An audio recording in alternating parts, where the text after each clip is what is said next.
ಚಿತ್ರದುರ್ಗದ ಬಸ್ ದುರಂತ ಪ್ರಕರಣದಲ್ಲಿ ಮೃತಪಟ್ಟ ರಶ್ಮಿ ಮೃತದೇಹ ಗುರುತು ಪತ್ತೆ ಆಗಿಲ್ಲ. ಹೀಗಾಗಿ ಮಗಳನ್ನ ಹುಡುಕಿ ಚಿತ್ರದುರ್ಗಕ್ಕೆ ಹೋಗಿದ್ದಂತಹ ರಶ್ಮಿಯ ತಂದೆ ಬರಿಗೈಯಲ್ಲೇ ಮನೆಗೆ ವಾಪಸ್ ಆಗಿದ್ದಾರೆ.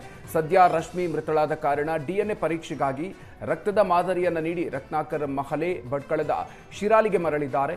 ಈ ವೇಳೆ ರತ್ನಾಕರ ನಿವಾಸಕ್ಕೆ ಸಂಸದ ವಿಶ್ವೇಶ್ವರ ಹೆಗಡೆ ಕಾಗೇರಿ ಭೇಟಿ ನೀಡಿ ಸಾಂತ್ವನ ಹೇಳಿದ್ದಾರೆ.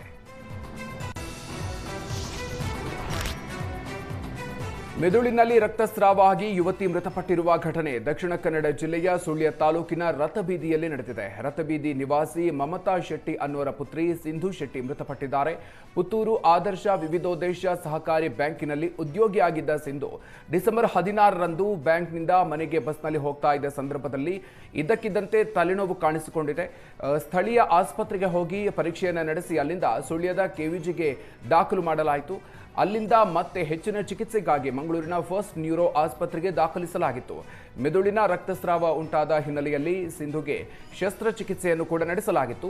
ಆಪರೇಷನ್ ಬಳಿಕ ಸಿಂಧುಗೆ ಒಮ್ಮೆ ಪ್ರಜ್ಞೆ ಬಂದಿತ್ತಾದರೂ ಆ ಬಳಿಕ ಕೋಮಾಗೆ ಜಾರಿದ್ರು. ಆದರೆ ಮೆದುಳು ಸಂಪೂರ್ಣವಾಗಿ ನಿಷ್ಕ್ರಿಯಗೊಂಡ ಹಿನ್ನೆಲೆಯಲ್ಲಿ ಮನೆಯವರಿಂದ ಅಂಗಾಂಗ ದಾನ ಮಾಡೋದಕ್ಕೆ ನಿರ್ಧರಿಸಲಾಗಿದೆ. ರಾಜಧಾನಿ ಬೆಂಗಳೂರು ಹೊಸ ವರ್ಷಾಚರಣೆಗೆ ಸಿದ್ಧಾಗ್ತಾ ಇದೆ. ಇದರ ಜೊತೆಗೆ ಬೆಂಗಳೂರು ಪೊಲೀಸರು ಕೂಡ ಫುಲ್ ಅಲರ್ಟ್ ಆಗಿದ್ದಾರೆ. ಕೇವಲ ಬೆಂಗಳೂರು ಮಾತ್ರ ಅಲ್ಲದೆ ಬೆಂಗಳೂರು ಹೊರವಲಯದಲ್ಲೂ ಕೂಡ ಪೊಲೀಸರು ರೌಂಡ್ಸ್ ಶುರು ಮಾಡಿದ್ದಾರೆ. ಎಲೆಕ್ಟ್ರಾನಿಕ್ ಸಿಟಿ ಐಟಿ ಹಬ್ನಲ್ಲಿ ಎಲೆಕ್ಟ್ರಾನಿಕ್ ಸಿಟಿ ನೀಲಾದ್ರಿ ರಸ್ತೆಯಲ್ಲಿ ಜೊತೆಗೆ ಡಿಸಿಪಿ ಎಂ ನಾರಾಯಣ್ ನೇತೃತ್ವದಲ್ಲಿ ರೌಂಡ್ಸ್ ಹಾಕಿದ್ದಾರೆ.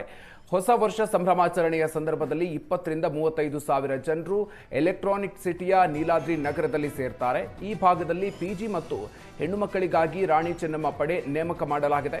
ಸಿಸಿಟಿವಿಯನ್ನು ಅಳವಡಿಸಿ ಮಾನಿಟರ್ ಮಾಡಲಾಗುತ್ತೆ. ಪಬ್, ಬಾರ್, ರೆಸ್ಟೋರೆಂಟ್ಗಳ ಮೇಲೆ ಪೊಲೀಸರು ಹದ್ದಿನ ಕಣ್ಣಿಟ್ಟಿದ್ದಾರೆ.